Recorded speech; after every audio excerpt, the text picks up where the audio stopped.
देवेंद्र फडणवीस का भाजपा अध्यक्ष बनना तय लग सकता है आखिरी मोहर। बता दें तो पार्टी आलाकमान ने भाजपा के राष्ट्रीय अध्यक्ष पद के लिए देवेंद्र फडणवीस का नाम लगभग तय कर लिया है।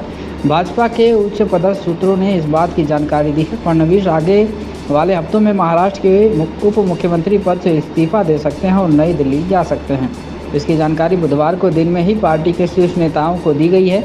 अभी कुछ दिन पहले नई दिल्ली के राज्य के मुख्यमंत्रियों के साथ नीति आयोग की आधिकारिक बैठक के बाद प्रधानमंत्री ने पार्टी मुख्यालय में सभी भाजपा मुख्यमंत्रियों के साथ बैठक की। इस बैठक के बाद पीएम ने बंद कमरे में ही देवेंद्र फडणवीस के साथ बैठक की।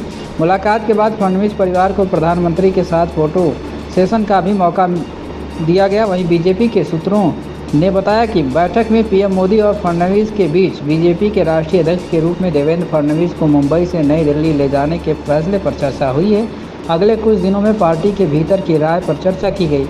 वहीं सूत्रों ने यह भी बताया कि पहले आरएसएस और भाजपा के बीच नामों को लेकर मतभेद थे, जिसके कारण राष्ट्रीय भाजपा प्रमुख की नियुक्ति में देरी हुई। हालांकि फडणवीस को लेकर आम सहमति बनती दिख रही थी, इसलिए फडणवीस मोदी की मुलाकात महत्वपूर्ण है।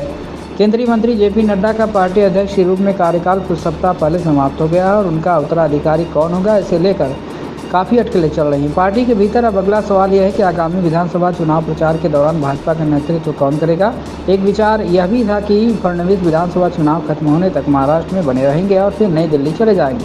हालांकि नई दिल्ली के नवीनतम इनपुट से पता चलता है कि कुछ तात्कालिकता आ रही है और फडणवीस पहले की अपेक्षा जल्द ही नई दिल्ली जा सकते हैं। नई दिल्ली के सूत्रों से महाराष्ट्र नेतृत्व के लिए एक नाम पार्टी महासचिव विनोद तावड़े का भी आ रहा है। हालांकि भाजपा के सूत्रों ने महाराष्ट्र के उत्तराधिकारी के नाम की पुष्टि नहीं की है।